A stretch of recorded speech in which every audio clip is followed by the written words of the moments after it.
Dans le cadre de cette vidéo, on va examiner des stratégies pour discuter des qualités des instruments qu'on va donner aux élèves, faire de l'analyse d'items de façon qualitative. Donc, on connaît bien les techniques quantitatives pour calculer des indices, différents indices qui permettent de déterminer la qualité des items, des questions qu'on va donner aux élèves. Mais dans le cadre de cette vidéo, on va regarder des méthodes qualitatives, des stratégies qualitatives que vous pouvez appliquer dans n'importe quelle condition de salle de classe et qui vont bonifier vos instruments d'évaluation. On regarde ça dans un instant. Donc, les différentes stratégies pour faire de l'analyse qualitative des items, on peut les diviser grosso modo en trois grandes catégories, c'est-à-dire celles qu'on va mettre à profit lors de la préparation de l'épreuve, celles qu'on va mettre à profit lors de la correction, et puis celles qu'on va mettre à profit lors du bilan de l'examen ou de l'épreuve ou lorsqu'on va faire l'analyse des items. Donc, on va les regarder dans l'ensemble, chacune de ces stratégies-là, donc selon ces trois grandes catégories. La première stratégie, elle est vraiment toute simple. Ça consiste en fait déjà soi-même à estimer la difficulté d'une question qu'on veut ajouter à un test, un examen, une récitation. Donc, ce n'est pas une stratégie qui est parfaite. Ça a ses limites, surtout si on travaille seul. Donc, si vous estimez d'abord vous-même la question et puis que vous n'en discutez pas avec des collègues qui enseignent la même discipline, les études montrent que notre jugement d'enseignant n'est pas toujours parfait pour différentes raisons. Entre autres, on est des experts de contenu, donc parfois on peut avoir tendance en fait à sous-estimer la difficulté ou encore à la surestimer. Là, ça peut aller dans les deux directions.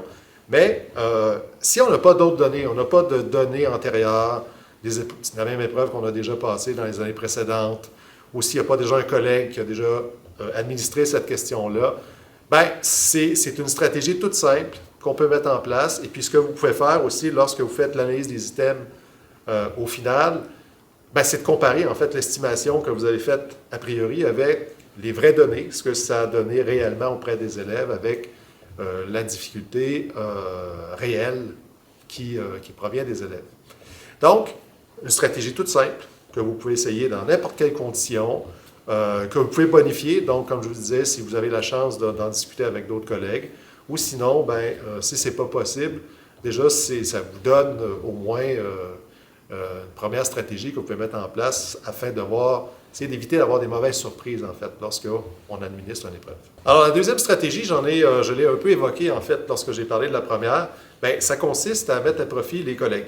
Donc, des personnes qui enseignent la même discipline que vous, et puis de discuter avec eux pour voir s'ils arrivent, en fait, à la même estimation que vous ou pas. Donc, vraiment, quand on regarde des écrits, la plupart des auteurs vont nous dire que c'est vraiment une bonne stratégie. C'est-à-dire que la première, elle a ses grandes limites, mais déjà, si vous êtes capable d'avoir des gens avec qui discuter, échanger, puis négocier cette difficulté-là qui est a priori, déjà, ça va vous aider. Donc, c'est vraiment une stratégie sur laquelle vous devriez vous appuyer, qui va vraiment bonifier la première dont on a parlé tout à l'heure. La troisième stratégie, eh bien, ça consiste à s'appuyer sur des données réelles que vous avez colligées dans les années antérieures, donc vous ou vos collègues. Hein? Donc, c'est possible dans les deux cas. Ce qui est vraiment avantageux avec la troisième stratégie, c'est que on n'est pas dans l'estimation, on n'est pas dans le « je pense que », on est vraiment avec des vraies données, des données réelles, donc qui ont plus de valeur parce qu'elles sont issues directement des élèves. Donc, c'est des données empiriques qui vont vraiment vous aider, c'est-à-dire que d'une année à l'autre, même si vous allez bonifier votre enseignement, les items ont tendance, souvent, le niveau de difficulté, la discrimination, à rester relativement constante.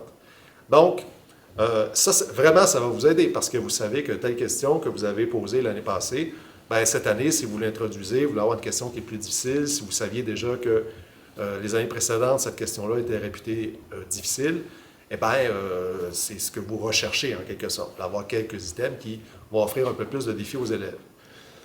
L'autre aspect aussi, c'est que les questions qui sont plus difficiles, ça va vous alimenter aussi dans votre réflexion pédagogique, c'est-à-dire que, bon, qu'est-ce que j'ai manqué comme prof, qu'est-ce que les élèves ont vraiment rencontré comme difficulté, comment je peux surmonter ces difficultés-là. Donc ça, c'est vraiment les données des items. Et quand je parle des items, je ne parle pas juste des questions à choix multiples ou des questions en développement. Ça peut être aussi les items, les critères d'évaluation qui ont servi dans le cadre d'une grille critérique descriptive, par exemple. Donc, s'il y a des critères qui sont réputés plus difficiles, quand on le sait à l'avance, on est capable aussi de travailler pas juste sur l'évaluation, mais aussi sur les éléments didactiques et pédagogiques pour essayer d'améliorer son enseignement. Donc, c'est vraiment des bénéfices, en fait, tout azimut. Alors, la quatrième stratégie, ça consiste à examiner, dans ce cas-ci, pas vraiment la difficulté, un peu la difficulté, mais surtout la discrimination d'un item. Lorsqu'on corrige, ça peut être vraiment ennuyeux, surtout si vous avez beaucoup d'élèves, ça peut rapidement devenir une tâche très laborieuse. Donc, il faut maintenir son attention, il faut essayer de maintenir son niveau de sévérité. Donc, c'est pas simple, c'est une activité qui est assez exigeante, ça demande beaucoup d'attention. Donc, pendant qu'on est en train de corriger, ce qu'on peut faire, c'est d'être davantage attentif aux élèves qui sont généralement les plus performants, donc les meilleurs élèves du groupe, et puis d'essayer de voir s'il n'y a pas des items, des questions qu'ils ont soit ratées ou soit partiellement ratées. Qu'est-ce que ça peut nous donner comme information, ça? Bien, si on a plusieurs élèves très performants qui ont raté une question, on peut, ça ne veut pas dire que ça va toujours être le cas, mais ça peut révéler, lorsqu'on va faire la liste d'items, qu'il y avait soit une corrélation, soit qu'il y avait une discrimination nulle, ou soit encore pire, en fait, une discrimination qui est négative. Donc, on peut voir si la question 5, par exemple, a été plus ou moins bien réussie par les bons élèves, et que la même question a été très, très bien réussie par les élèves qui, d'habitude, sont un petit peu moins performants. Mais ça peut déjà être le signe. Vous voyez, donc sans faire de calcul mathématique, on peut déjà soupçonner ou enfin avoir la piste à l'oreille, l'effet qu'il y a peut-être un problème avec cette question-là. Donc, c'est vraiment quelque chose qu'on peut faire vraiment simplement. On fait ça lorsqu'on est en train de corriger. En plus, ça nous tient un petit peu éveillés, ça nous garde un peu l'esprit vif, à pas juste examiner les réponses attendues, mais aussi se questionner sur les propriétés des questions. La cinquième stratégie, c'est un peu une suite logique, en fait, de la stratégie précédente. Donc, on a examiné les réponses des élèves qui étaient les plus performants. Maintenant, on va porter notre attention sur les réponses des élèves, dis-je, qui sont réputés être moins performants. Donc, c'est de la même manière que la stratégie précédente, c'est-à-dire que des élèves moins performants qui réussissent, je dirais, quasi anormalement de questions difficiles, ça peut révéler en fait une discrimination nulle ou bien une discrimination négative. Donc, ce que ça peut vouloir dire, c'est qu'il y a peut-être quelque chose, il y a peut-être un problème en fait avec la question. Même chose si des élèves qui sont un peu moins performants réussissent très, très, très bien une question. Ça aussi, ça peut déjà nous indiquer en fait que soit que la question est trop facile, bon, elle amène relativement peu d'informations en fait en termes pédagogiques, ou bien, si la question est très facile pour eux et puis moins facile pour les élèves les plus performants, bien, ça peut vouloir dire que, encore là, on a une discrimination qui est négative. Donc, à ce moment-là, il faut aller enquêter cette question-là, ou tout le moins l'avoir à l'œil pour voir si les soupçons qu'on a se révèlent ou pas. Alors, la stratégie numéro 6 va concerner spécifiquement les questions à choix multiples. Donc, dans les questions à choix multiples, comme vous le savez, il y a la bonne réponse et puis il y a des leurres. Donc, des mauvaises réponses, quoi. Lorsqu'on corrige, évidemment, le plus simple, en fait, c'est de regarder déjà si les élèves ont choisi la bonne réponse ou pas. Mais c'est aussi une bonne chose déjà de regarder, voir s'il n'y a pas un leurre qui revient plus souvent. Donc, qui pourrait, par exemple, indiquer qu'il y a une conception erronée chez les élèves à l'égard du concept que vous vouliez mesurer avec cette question-là. De la même manière, vous pouvez mettre aussi à profit les stratégies précédentes, c'est-à-dire aussi regarder, voir si la question qui a été échouée, si c'est un élève qui est performant, normalement performant ou normalement un peu moins performant. Donc ça aussi, ça peut nous donner des indices parce que lorsqu'on va faire éventuellement l'analyse des QCM, bien, ce qu'on va regarder, c'est la proportion, en quelque sorte, d'élèves très performants qui ont choisi tel ou tel leurre, et puis la proportion d'élèves moins performants qui ont choisi aussi les mêmes leurres. Donc, avant même de faire tous ces calculs-là, déjà, si on est attentif, on est vigilant, on a l'œil avisé déjà sur la réponse, non pas juste la bonne réponse, mais la réponse choisie par l'élève, déjà, ça peut nous aider. Donc, un leurre choisi, par exemple, par des bons élèves, ce que ça pourrait aussi vouloir dire, ben, c'est peut-être que ce leurre-là est très, très proche, finalement, de la bonne réponse. Peut-être aussi, dans certaines circonstances, le leurre en question, ben, il peut peut-être être vrai, c'est-à-dire ça peut devenir la bonne réponse selon le contexte. Donc, ça, il faut faire attention à ça parce que, bon, la bonne réponse, ça devrait être clair et net que c'est seulement que celle-là. Et donc, si on a un leurre qui peut être vrai dans certaines circonstances, donc parfois ça peut mélanger les élèves, ça peut les induire en erreur. Et une discrimination négative, c'est ce que ça peut révéler. C'est-à-dire que, bon, les élèves moins performants l'ont tout simplement pas vu, alors que les élèves très performants, eux, l'ont vu. La stratégie numéro 7, de la même manière qu'on l'a vu avec les questions à choix multiples, mais on peut faire exactement la même chose avec les questions à développement. Donc, d'identifier les erreurs les plus fréquentes. Il y a beaucoup d'avantages à faire ça parce que, ça permet de voir les difficultés rencontrées par les élèves. Ça va vous permettre aussi de prendre des notes lorsque vous allez faire le retour avec les élèves, lorsque vous allez leur rendre leur copie, et puis de faire un retour général sur l'examen ou sur la récitation pour revenir en fait sur les éléments qui ont été plus difficiles pour les élèves. L'avantage aussi d'analyser les réponses des élèves dans les questions en développement, c'est aussi de se servir en fait de ces réponses-là pour éventuellement transformer les questions en développement en questions à choix multiples. Donc plutôt que de chercher des leurres qui nous apparaissent à nous pertinents, bien là, à ce moment-là, on parle vraiment de leurres qui viennent directement des élèves. Donc, la réponse vient directement d'eux, de leurs incompréhensions en quelque sorte. On peut réinvestir dans une question à choix multiple, par exemple, pour faire de l'évaluation diagnostique. Donc, il y a vraiment des avantages très intéressants à être vigilant, encore une fois, lorsqu'on corrige, et puis à se prendre des notes à côté pour pouvoir retenir ces éléments-là qui ont beaucoup de valeur pédagogique. La 8e stratégie, ça consiste à bonifier, en fait, le corrigé.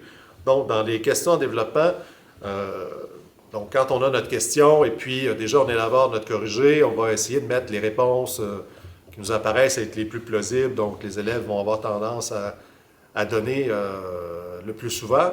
Évidemment que ce n'est pas une liste exhaustive, on ne peut pas penser à tout. Surtout si c'est des questions qui sont plutôt ouvertes. Donc, lorsqu'on corrige, ce qu'on peut faire, c'est de se prendre des notes, donc bonifier aussi le corrigé. Donc, il va nous servir dans les années qui vont suivre. Question d'avoir le plus possible, d'allonger en fait la liste des réponses possibles. Donc, à ce moment-là, parce que d'une année à l'autre ou d'un semestre à l'autre, on oublie, hein, c'est difficile de se rappeler de chaque réponse, de chaque examen. Bref, c'est impossible de faire ça. Donc, il faut se prendre beaucoup de notes pour, justement, pouvoir prévoir les réponses des élèves et puis, à ce moment-là, identifier peut-être les réponses qui reviennent le plus souvent, par exemple. Donc, ils peuvent vous aider, justement, dans vos planifications subséquentes. Stratégie numéro 9. Donc là, on rentre dans la catégorie des stratégies lorsqu'on fait le bilan de l'examen ou l'analyse des items. Donc, ça va consister essentiellement à regarder la distribution des notes, regarder les indices de difficulté pour chacune des questions, pour chacune des parties de l'épreuve. Si vous aviez une épreuve, par exemple, en 2 parties avec des questions à réponse sélectionnée dans la première partie, puis des questions en développement dans la deuxième, pour voir si c'est cohérent, s'il n'y a pas une partie qui a été mieux réussie que l'autre, puis essayer d'identifier pourquoi, où ont été les difficultés des élèves, et puis qu'est-ce qui pourrait bien expliquer ça. Bref, se poser des questions sur les résultats que vous avez constatés avec vos élèves. Donc, ce que ça permet de faire aussi, bien, ça te permet de voir qui dans la classe a bien réussi, qui a moins bien réussi, qui a eu une moins bonne note alors que normalement il a une bonne note, donc d'avoir des échanges aussi individuels avec les élèves. On peut voir pourquoi ça s'est passé de cette façon-là. Aussi, encourager les élèves qui ont eu une bonne note alors que peut-être qu'ils avaient rencontré certaines difficultés jusqu'à maintenant.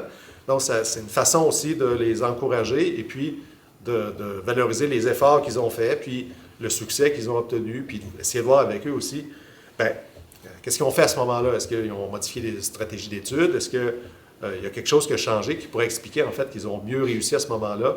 Question de faire en sorte que ces comportements-là puissent se maintenir parce qu'elles assurent en fait le succès de ces élèves-là. Donc, Les notes, ça demeure quelque chose d'important. De toute façon, on n'y échappe pas. Il y a des bulletins, il y a de la reddition de compte à faire de façon administrative. Donc, on doit examiner aussi, ça donne une information qui est intéressante puis qui peut nous aider, pas juste pour les bulletins, mais aussi pour ajuster aussi notre enseignement et puis le feedback qu'on va donner aux élèves. Enfin, la dernière stratégie, j'en ai parlé un petit peu au travers les stratégies précédentes, mais je voulais en faire vraiment un point à part, question de bien le discuter. C'est toute la question de la prise de notes, d'écrire ses commentaires sur le déroulement de l'examen, sur les questions qui ont été moins bien réussies, sur les questions même qui ont été très bien réussies. Comme je vous disais précédemment, lorsqu'on donne un cours une fois par année ou à chaque semestre, on oublie rapidement les choses. Donc, c'est important, au même titre qu'un médecin va consigner ses observations lorsqu'on va le voir, il va indiquer toutes sortes d'informations en lien avec votre santé. Bien, c'est la même chose d'un point de vue pédagogique. On a besoin de prendre des notes, de documenter la passation de cette épreuve-là. Quand je parle d'épreuve, encore une fois, ce n'est pas juste des examens, ce n'est pas juste des tests, ça peut être des situations complexes que vous allez donner à vos élèves, ça peut être des résolutions de problèmes, ça peut être en éducation physique, des situations de match que vous leur avez demandé de réaliser pour pouvoir les évaluer. Donc, ça s'applique vraiment à toutes sortes de performances. Et donc, c'est important de colliger ces informations-là. D'abord et avant tout pour vous, parce que lorsque vous allez refaire cette activité-là, cet examen-là, bien, déjà, vous allez avoir des notes sur lesquelles vous allez pouvoir vous baser pour vous rappeler comment ça s'est passé précédemment. Ensuite, ça va vous aider, encore une fois, dans votre planification de cours. Question d'identifier les parties de matière qui ont été moins bien réussies par les élèves. Ce sur quoi il faut revenir. Puis, troisièmement, c'est que ça va vous aider aussi, ça devrait vous sécuriser dans la démarche d'évaluation, parce que si jamais on vous pose des questions, si jamais on remet en doute votre jugement, à ce moment-là, vous avez des données là, sur lesquelles vous appuyez pour être capable de vous défendre, entre guillemets, ou enfin pour étayer le jugement que vous avez exercé.